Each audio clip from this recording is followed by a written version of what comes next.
गणेश चतुर्थी व्रत कथा। नमस्कार भाइयों बहनों, जय माँ गायत्री। आप सभी का मेरे YouTube चैनल शुभकर माही अष्टो में स्वागत है। आज के इस वीडियो में सुनते हैं गणेश चतुर्थी व्रत कथा। आप सभी से अनुरोध है, अगर आप मेरे चैनल पर पहली बार आए हैं तो प्लीज हमारे चैनल को सब्सक्राइब, वीडियो को लाइक और वीडियो को ज्यादा से ज्यादा शेयर अवश्य करें, ताकि आपके साथ साथ आपके अपने भी इस कथा का लाभ ले सकें। पौराणिक कथा के अनुसार स्कंद कुमार कहते हैं कि समस्त ऋषियों, आप लोग पुराण में वर्णित मंगलदायिनी कथा को सुनिए, जिसमें भगवान श्री गणेश के व्रत के महात्म का वर्णन किया गया है। हे द्विजवरों, जिस समय पांडु पुत्रों को वनवास हुआ, वे सब धर्म परायण और भगवान कृष्ण की उपासना करते थे। एक समय की बात है कि अपनी इच्छा से भ्रमण करते हुए व्यास जी उन लोगों की कुटिया पर पहुंच गए। व्यास जी को देखकर सभी करवद्ध हो गए, उनके सम्मुख खड़े हो गए और कहने लगे, आपके दर्शन करके हम लोग धन्य हो गए और साथ ही हमारी कुटिया भी धन्य हो गई। आज आपके दर्शन से हमारा जीवन धन्य हुआ। आज हम लोगों का सब कुछ सफल हुआ, क्योंकि आज हम लोगों ने आपके दर्शन प्राप्त किए हैं। आपके दर्शन मात्र से कष्टों का निवारण हो जाता है। आपने मेरी कुटिया में पदार्पण किया है, अतः हम लोग आपका स्वागत करते हैं। हम लोग राजयुत होकर भी आज अपने आप को धन्य मान रहे हैं। ऐसा कहकर पांचों पांडव, भीमसेन, युधिष्ठिर, अर्जुन, नकुल और सहदेव उन्हें प्रणाम करके उनके सामने खड़े हो गए। पाद, अर्घ्य, आचमन और आसन प्रदान करके द्रौपदी ने हाथ जोड़कर उनसे कहना प्रारंभ किया, हे मुनिवर, मैं राजरानी होकर भी दुर्योधन की भरी सभा में केस पकड़कर अपमानित हुई और वनवासिनी बनाई गई। अब मैं क्या उपाय करूं जिससे हमारे सभी क्लेशों का शमन हो जाए तथा हमारे शत्रुओं की पराजय हो जाए। इस प्रकार युधिष्ठिर द्रौपदी के संकट नाशक उपाय पूछने पर सर्वज्ञ व्यास जी ने कृपा पूर्वक उन्हें उपाय बताया। हे महाराज, इस प्रकार संपूर्ण विश्व में आपके जैसा कोई दूसरा धर्मात्मा नहीं है। मैं आपसे ऐसे व्रत का वर्णन करूंगा जिससे आपके समस्त दुखों और कष्टों का निवारण हो जाएगा। इस व्रत शुभदायक, फलदायक, दिव्य और पृथ्वी पर सभी मनोरथों को पूर्ण करने वाला है। इस व्रत के करने से विद्यार्थियों को विद्या और धनार्थियों को धन का लाभ होता है। इस संबंध में एक प्राचीन कथा है जिसका मैं तुमसे वर्णन करता हूँ। युधिष्ठिर, उसे तुम ध्यान से सुनो। प्राचीन समय की बात है। सतयुग में चंद्रसेन नामक एक राजा थे। वे अपनी रानी के साथ दीक्षा लेकर परिवार के सहित रहते थे। वे अपने स्वजनों, उनके पुत्रों एवं कुटुंबियों के साथ अपना जीवन आनंद पूर्वक व्यतीत कर रहे थे। सौभाग्य से उनकी रानी बहुत ही गुणवती तथा पतिव्रता थी।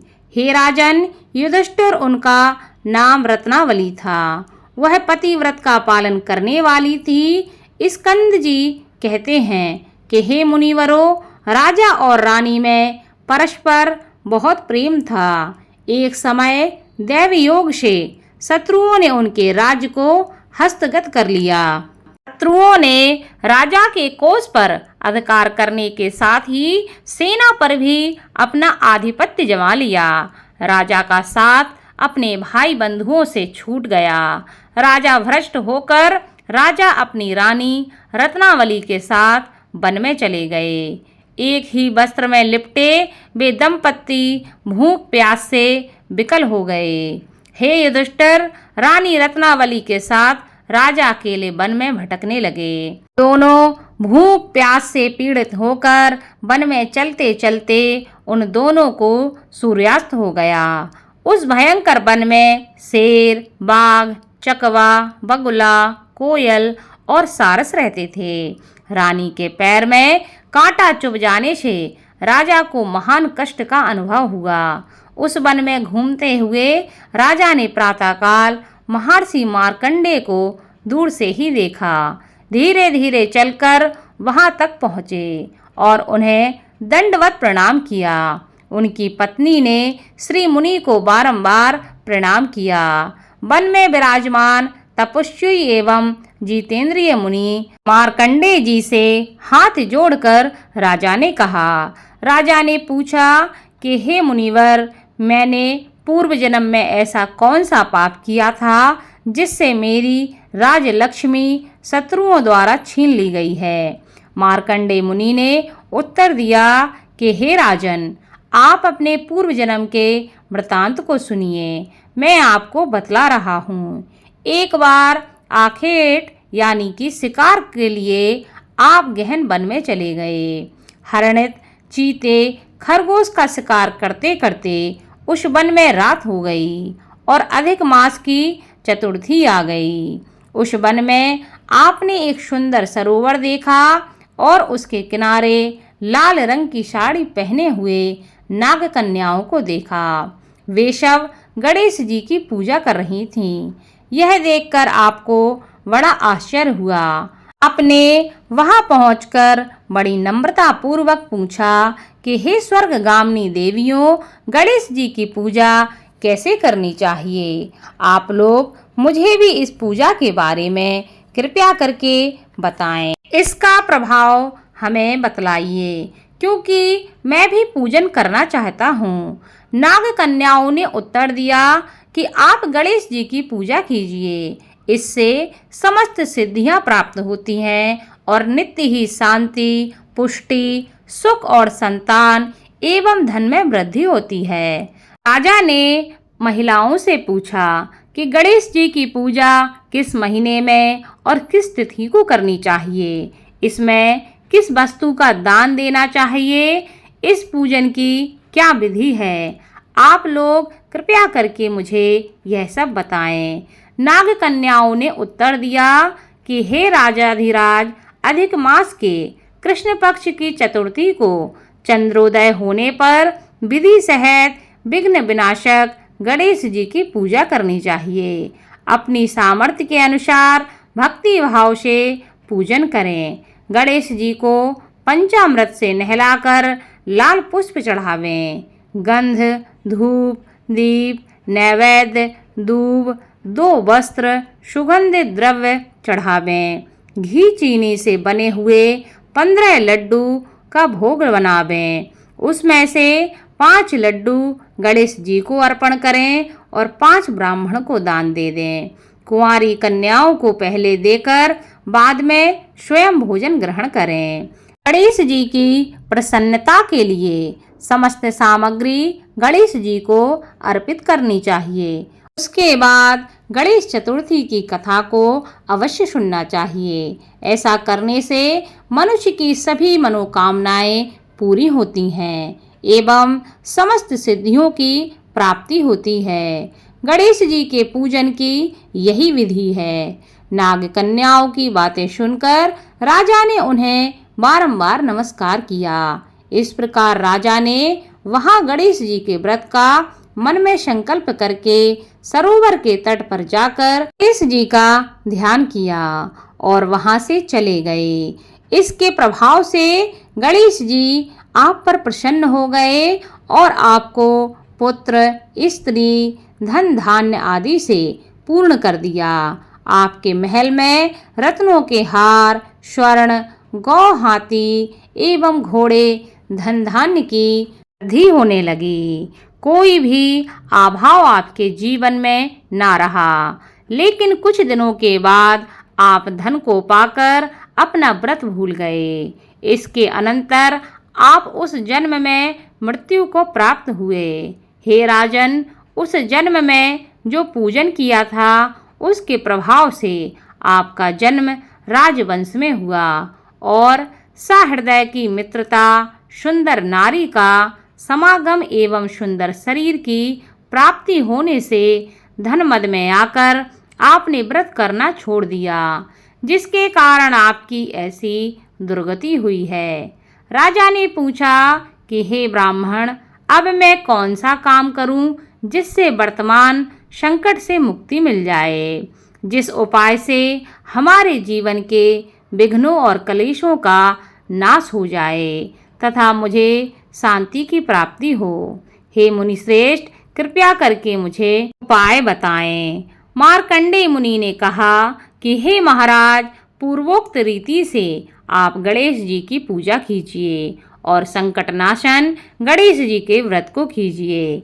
इससे गणेश जी प्रसन्न होंगे और आपको पुनः राज्य वैभव प्राप्त होगा। इसलिए संपूर्ण कष्टों के समनार्थ आप स्वयं गणेश जी की पूजा कीजिए। व्यास जी कहते हैं कि मार्कंडेय जी की बात सुनकर राजा ने उन्हें प्रणाम किया और अपने भवन को लौट गए। रानी के साथ राजा ने भक्ति पूर्वक विधिवत व्रत करना प्रारंभ किया। व्रत के करने से उनके शत्रुओं का नाश हुआ। उन्होंने अपना खोया हुआ राज्य पुनः प्राप्त किया। गणेश जी की पूजा करने से सभी वस्तुएं सुलभ ही हो जाती हैं और सभी कार्यों में सफलता मिलने लगती है। स्कंद कुमार जी कहते हैं कि व्यास जी के वचन सुनकर महाराज युधिष्ठिर ने हाथ जोड़कर उनसे फिर से पूछा। युधिष्ठिर ने कहा कि हे कष्टों को दूर करने वाले महर्षि, इस चतुर्थी के व्रत की विधि बतलाइए। किस नाम से, किस मास में, किस प्रकार से गणेश जी की पूजा करनी चाहिए, तब इस व्रत में किस चीज का आहार ग्रहण करना चाहिए, कृपया करके हमारा मार्गदर्शन करें। तब व्यास जी कहते हैं कि हे राजन, अधिक मास में चतुर्थी को गणेश्वर के नाम से पूजा करनी चाहिए। लाल कनेर के फूल चढ़ाकर लड्डू आदि का भोग लगावें। लाल चंदन, रोली, अक्षत और दूब को एक एक नाम से अलग अलग चढ़ावें। तत्पश्चात विश्व प्रियाय नमः कहकर आचमन करें। ब्रह्मचारिणे नमः कहकर स्नान कराएं। गणेश्वराय नमः से वस्त्र पहनाएं। पुष्टिदाय नमः से चंदन चढ़ावें। विनायकाय नमः से पुष्प चढ़ाएं। उमासुताय नमः से धूप समर्पित करें। रुद्रप्रियाय नमः से दीप समर्पित करें। विघ्न नाशने नमः से नैवेद्य अर्पित करें। फलादात्रे नमः से तांबूल चढ़ाएं। संकट नाशने नमः से फल चढ़ावें।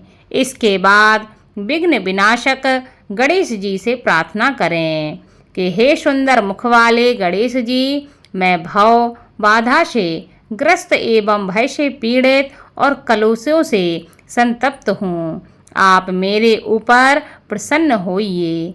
हे दुख दारिद्र के नाशक गणनायक जी, मेरी रक्षा कीजिए।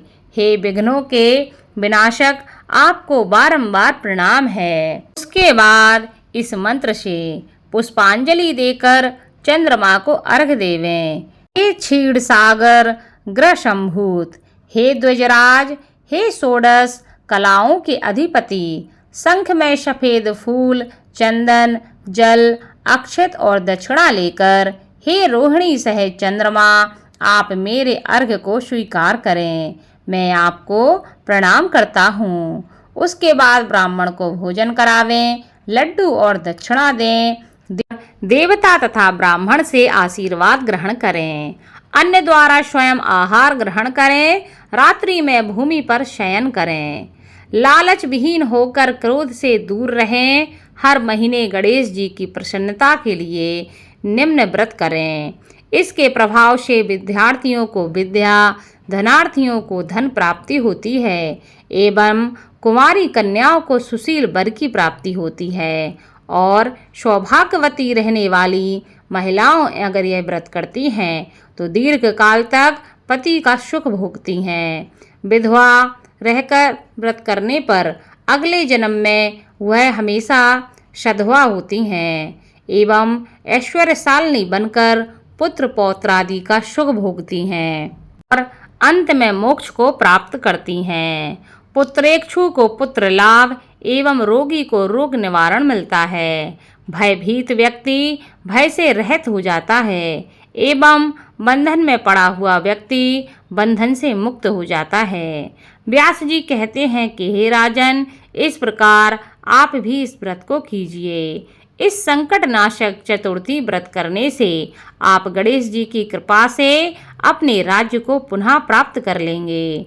राजा युधिष्ठिर ने इस व्रत को किया। इसके प्रभाव से उन्हें संपूर्ण शत्रुओं को रणभूमि में परास्त करके भारतवर्ष का राज्य अपने अधीन कर लिया। बोलो भगवान गणेश की जय।